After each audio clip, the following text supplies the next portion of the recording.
Well, first of all, Friday. What is they used to say? The voiceover guy would come on before Paul Harvey on Fridays and say, "It's Friday." There's actually a portrait of Paul Harvey here in our studio, and it looks like he's fishing in the Snake River while he's wearing a top coat and a fedora and a scarf around his neck, as if he's going to dinner at some swanky restaurant. 7 minutes after 8 o'clock, Bill Colley with you. Thank you for joining us this morning. Some of the things that we have coming up today. In about half an hour, we're going to be joined by a representative from 3% of Idaho. That's an organization that is working with some local groups in order to put together a march on Sunday. They're planning to start this at noon on Sunday, and this is to really to raise awareness that the public has no say in this refugee resettlement program that's taking place here in the Magic Valley. So that's coming up in a short while. In the meantime, a couple of other things, too, that we hope to get to. There is one state in the union that has managed to curtail food stamp use, and food stamp use is down in that state because they're sending people to work in order to receive food stamps. We'll talk a little bit about that if we get an opportunity later. But first, if you heard the lead story on the newscast from Fox here at 8 o'clock, you can tell that things in Israel and Palestine getting a little out of hand right now. And that is because we're seeing Palestinians just simply, instead of large-scale military attacks, there's these tiny little pinpricks going on. People just out of nowhere, both just walking up to someone on the street and stabbing them. Overnight, apparently, Palestinians burned the tomb of Joseph, which has infuriated a great many Jews, not only in Israel, but around the world. What we're seeing here is the possibility of a much wider war because Palestinians do have some friends in Iran who are likely stoking all of this. Don't we have some sort of deal with them? President Obama worked that out here just a couple of months ago. How's that working for everyone on this side? I wanted to share with you something that I came across doing a little research for a blog post that I wrote yesterday, or a column, my commentary. If you go to newsradio1310.com, you'll see that. If you go click on my name, it says on air. You click on air, then it says Benita Baeza, Bill Colley, Rush Limbaugh, etc. And if you hover down with your cursor over my name, then to the right another little thing will pop up that will read commentary. So I was doing some research just on what's going on in Israel now, and as well as overall the Muslim world. And I came across a number of things yesterday that I thought I should share with you. People say that they don't favor Islam or music in Islam. Take a listen to this, though, for a moment. This is a piece that is being marketed by YouTube video around the Islamic world.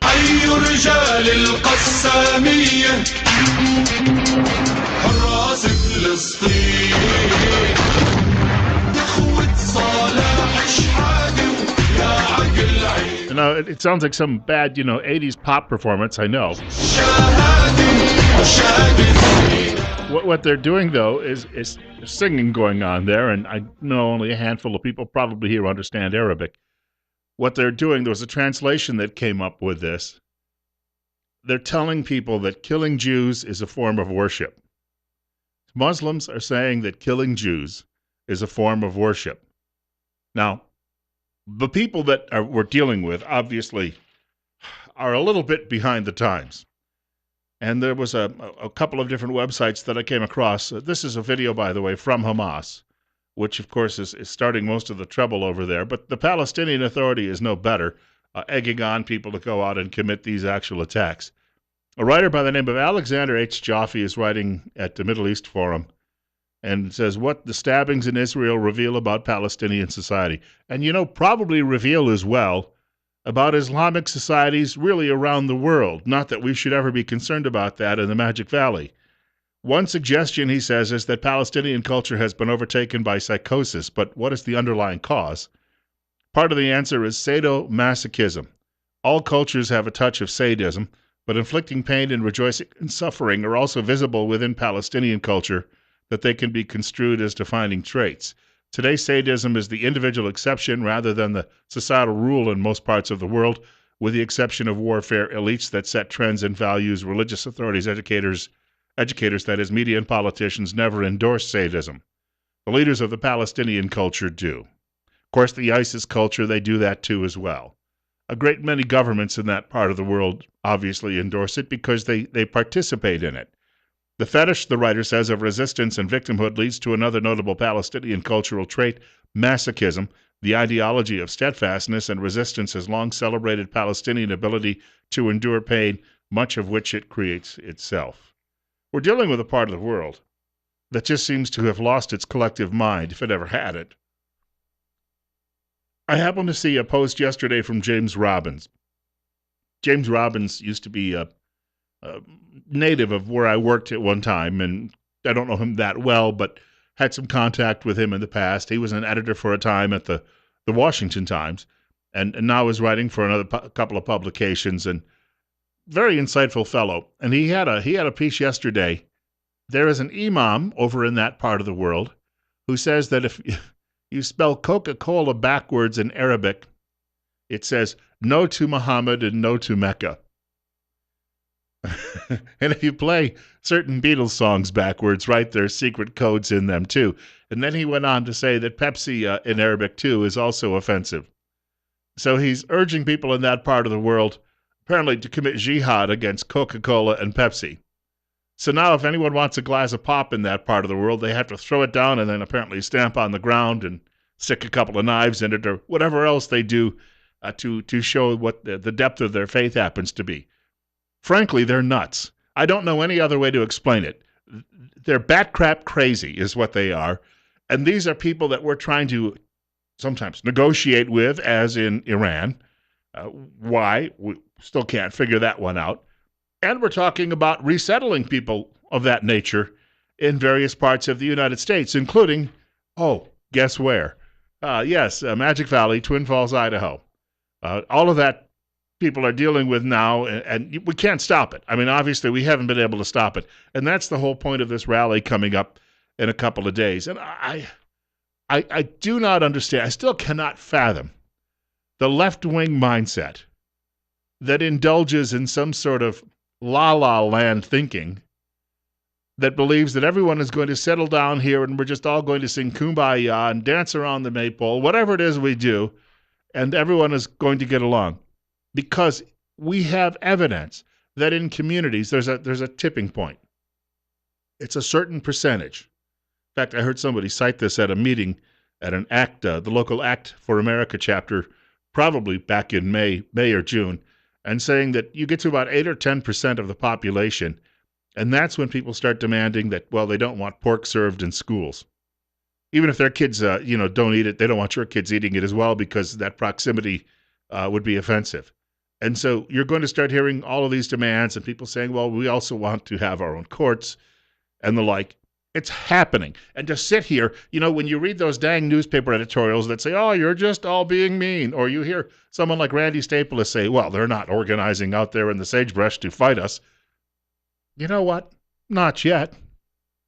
Back in the 1930s, you had people like Stanley Baldwin and Neville Chamberlain who were running the government, Ramsay MacDonald in England, and they all sat around and said, oh, that Hitler fellow, he can be negotiated with. He can't possibly be as bad as some people make him out to be.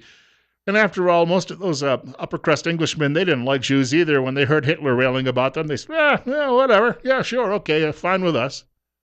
Because England was making a lot of money off oil deals in the Middle East with some of the Arabs. So England didn't want to encroach on any of that or have that go to pieces. And what was the result?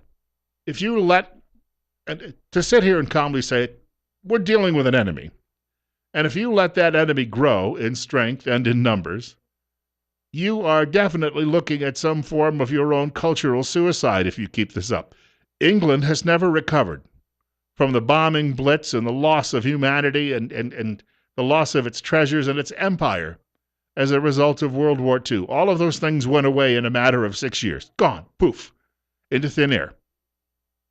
Why is it that we refuse to learn from the lessons of history?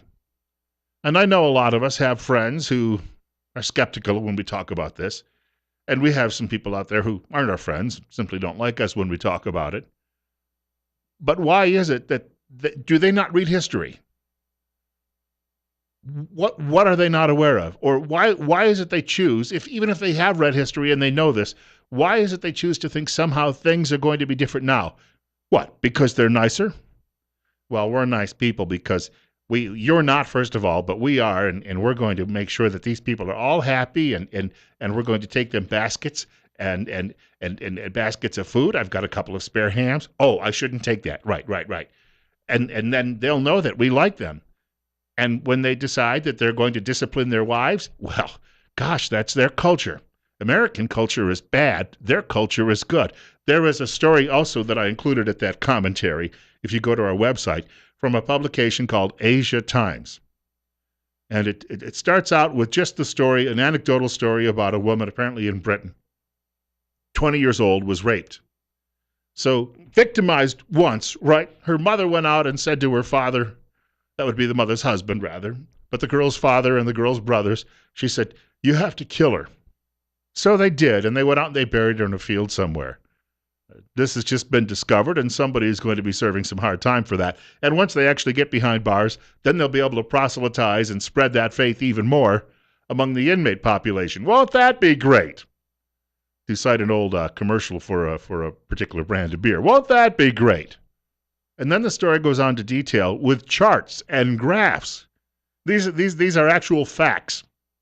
It details what's happening in you take Sweden. Sweden was known as a very quiet country, part of the world where very little ever happened, other than the fact it snowed, and a lot of people sat around in front of roaring fires, and they had a mediocre hockey team. Well, better than average, I suppose, but didn't compete with some of the other people on the world stage. And because of the influx of all of these refugees, there is a graph at that post at Asia Times that shows you that the rape rate in Sweden is now it's accelerated to the point that it meets much of northern and eastern Africa's numbers. Now, you can say, well, there could be a lot of factors for this. What? Swedes had a little bit too much to drink? Or could it be that it dovetails right along the same timeline when the country ended up having a huge influx of what is really a group of invaders coming from another part of the world? No one, of course, on the American left wants to recognize those things. And again, they just scream bigotry, bigotry, bigotry, because it's easier for them to have an intelligent than having an intelligent conversation about all of this. And they would just hope they just keep hoping that because they're a really good liberal, they're a card-carrying fellow traveler, that somehow when these people get here, they'll say, oh, thank you very much. Tell you what, I'll get rid of you last. Bill Colley with you on Top Story on News Radio 1310, KLIX and newsradio1310.com. As I mentioned earlier, more on this topic coming up just after the break at 8:40 this morning. We're joined by a guest, expect to be joined by a guest from 3% of Idaho, which has helped organize this upcoming event on Sunday in Twin Falls. Well, if you have government trying to figure out ways to bring that to an end, but we'll see. Wouldn't that be interesting? Some sort of clash in the streets. Well, it's happening elsewhere around the world. It's 8:20 and 44. Are you having issues at home with fading of your floors, furniture, pictures, cabinetry? Maybe a result of too much UV light coming into your home. UV light can damage these things over time. So, we've been recommending that you tint those windows in your home or office. And you can get a free estimate if you give a shout out to the folks at Tint Lady. And what they'll be doing is coming out, taking a look at the size of your windows, how many windows you have, and they'll come up with a figure, and you can go from there. But in the long run, if it protects all of those goods that you have in the home, and also assists with heat reduction in the home in the summertime, you'll be saving a lot of money. You may make that money back very, very quickly. You can call and schedule an appointment. You can do it today, 736-8469, or go online at tintladyofidaho.com. Locally owned and operated, more than 20 years of experience. They're located at 1887 Highland Avenue East in Twin Falls. Hours Monday through Friday, 9 a.m. to 5 p.m. They'll do a Saturday appointment, but you have to do that, of course, by scheduling it in advance. Closed on Sundays. And remember, don't squint, get tint. Been talking a little bit about some of these situations where we have people in this country who seem, well, to clean this up, heck bent on destroying it. That's the only, again, it comes back to that. That's the only explanation I can find of liberals who think that we should eliminate our borders. No country in the world has ever survived by just completely dropping its borders. None. Zilch. Nada. As I said before, they're not very good students of history. And it's not just people that they're calling refugees who may be coming here. Of course, we don't know a lot about them, but again, that's a topic we've already been over with. That's ground we've covered many, many times. This comes from the Washington Times today. Border surge children still waiting for court dates. Many are no-shows. That's the other end of this. The fact that we have such porous borders. It's 44, 825. Bill Colley with you on Top Story on News Radio 1310 KLIX and newsradio1310.com. And to reach our program today, you can call 736-0300, 736-0300, or drop me an email at bill.colley@townsquaremedia.com, bill.colley@townsquaremedia.com. Stephen Diner, the writer of this story, says most of the surge of children caught jumping the U.S.-Mexico border illegally over the past 2 years haven't even had their cases decided by immigration courts, leaving them in a legal limbo as states and counties struggle to assimilate them into schools and healthcare systems, according to a report released Thursday. Remember all of the disease outbreaks we had in Southern California after this happened? Where do you suppose those came from? Some children caught more than 2 years ago are still waiting for final court dates. And then here's the coup de grace. Of those whose cases were decided, nearly half of them did not show up. Where are they? Well, there's that old joke, you know, they can find one one cow or a bull, I guess, probably one or the other. They can find one animal in Alberta out of the hundreds of thousands in Canada and identify it as having, what do they call it, that wasting disease, that bovine spongiform disease. But on mad cow. But on the other hand, all of these kids who came here, half of them, where are they? Nobody knows. But you know what? When they grow up, by gosh, we'll give them scholarships. They'll go to college free. And then they'll vote for more free stuff. And of course, who's the party of free? Oh, yes, we know who that is. And this is a follow-up to all of that. I haven't read a comic book probably since, oh gosh, I was in grade school. I'm of the last generation where reading comic books was actually something that was common. Before video games and, you know, then all of a sudden hundreds of TV channels came along and children have all of these other distractions. But when we were kids, we would walk downtown. There was a place called Hunter's Drugstore. We would go to Hunter's Drugstore. We would walk inside, and whatever money you might have saved from mowing lawns, paper routes, and the like, you could go in and you could get a couple of comic books. And, you know, they weren't terribly expensive back then.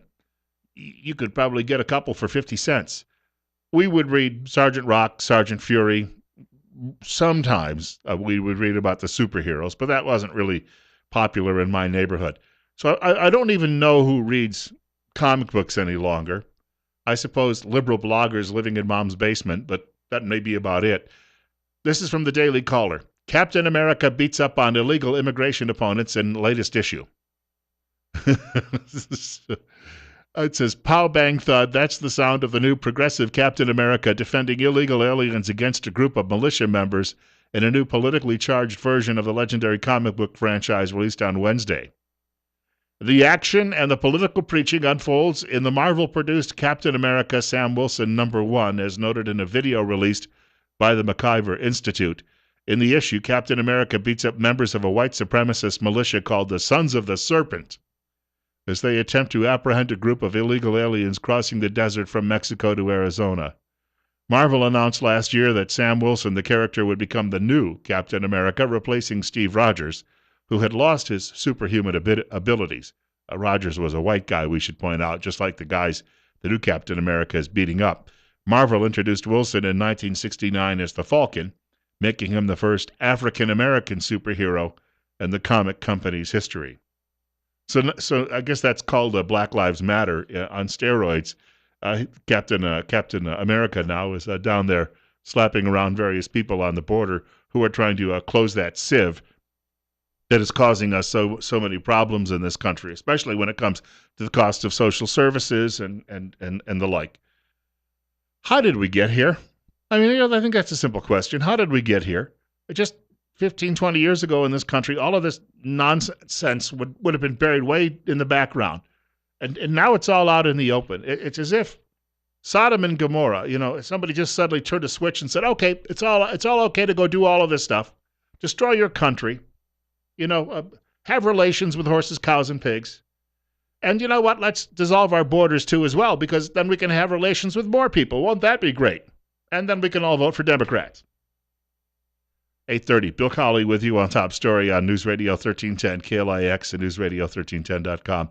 44. Some of the things we have coming up. Did you know Governor Otter has signed on with 10 other governors? Might be 11 other governors. A handful. And it's a mix of Democrats and Republicans. And he's asking members of the House and Senate to normalize relationships with Cuba. Speaking of, well, not that quite kind of relationship. Albeit, I heard stories about the old Batista regime that from friends who actually had lived through it. Got some details on that on the way, coming up in just a few minutes, in fact. 44, Bill Colley with you on Top Story. Hoping you're having a great morning, too, as well.